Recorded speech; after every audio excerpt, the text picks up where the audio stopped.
Kami dari kelompok 8.1 yang beranggotakan saya sendiri, yaitu Aditya Fahmi, Samila Farizi, Adi Satria, Rizky Fatur, dan Raihan, akan mempresentasikan topik tentang konsep dan urgensi demokrasi yang bersumber dari Pancasila. Pembahasan ini akan menjelaskan bagaimana Pancasila dan Undang-Undang Dasar 1945 menjadi landasan demokrasi yang khas di Indonesia. Demokrasi, seperti yang didefinisikan oleh Abraham Lincoln, adalah pemerintahan dari rakyat, oleh rakyat, dan untuk rakyat. Dalam konteks Indonesia, demokrasi berarti partisipasi warga negara dalam pemerintahan. Ini mencakup hak untuk berbicara, beragama, berpendapat, dan berserikat. Hal ini menjadi landasan penting untuk mencapai kehidupan bernegara yang harmonis. Pertanyaannya adalah, mengapa demokrasi dianggap penting dalam kehidupan bernegara? Sila 3, demokrasi dalam sejarah dan budaya Indonesia. Demokrasi di Indonesia tidak bisa dilepaskan dari sejarah dan budayanya. Ada unsur-unsur yang mempengaruhi demokrasi kita, seperti sejarah, budaya, pandangan hidup, dan tujuan negara. Misalnya, demokrasi desa diuraikan oleh Dr. Andres Muhammad Hatta, mencakup cita-cita rapat, masa protes, dan tolong-menolong. Tradisi ini menjadi dasar bagi demokrasi modern di Indonesia. Slide 4, pilar-pilar demokrasi menurut USIS. Menurut USIS tahun 1995, terdapat beberapa pilar demokrasi seperti kedaulatan rakyat, persetujuan yang diperintah, kekuasaan mayoritas, dan hak minoritas, hak asasi manusia, dan pemilihan yang bebas serta jujur. Pilar-pilar ini memastikan terciptanya pemerintahan yang adil dan transparan. Bagaimana pilar-pilar ini diterapkan dalam demokrasi Pancasila menjadi tantangan sekaligus peluang bagi kita. Selanjutnya, pilar demokrasi menurut Undang-Undang 1945.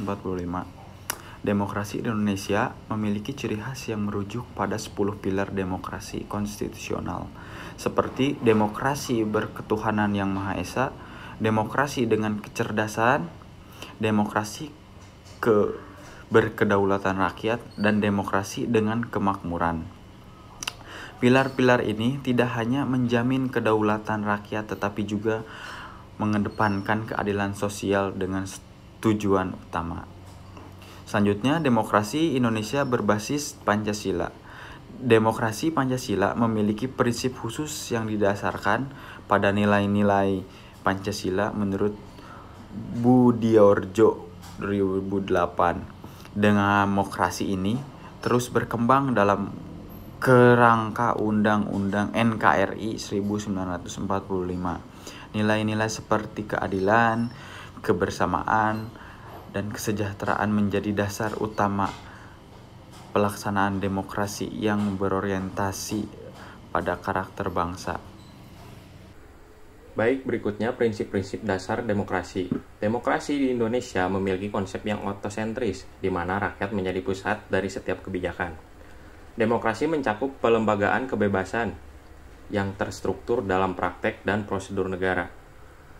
Tradisi lokal seperti filosofi demokrasi dalam budaya Minangkabau dan Jawa menunjukkan bahwa demokrasi di Indonesia memiliki akar budaya yang kuat.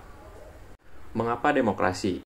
Tujuan utama demokrasi adalah mewujudkan kesejahteraan dan keadilan sosial. Dari sejarahnya yang berawal dari Yunani kuno hingga perkembangannya menjadi sistem yang inklusif. Demokrasi tetap relevan di Indonesia. Pertanyaan yang kita renungkan adalah bagaimana demokrasi dapat terus berkembang di tengah tantangan global. Baik, sebagai kesimpulan, demokrasi Pancasila bertumpu pada prinsip Pancasila dan Undang-Undang Dasar 1945. Demokrasi ini menjamin partisipasi dan kesejahteraan bagi seluruh rakyat, dan juga pilar-pilar demokrasi memberikan landasan yang kuat untuk mewujudkan negara yang sejahtera dan adil.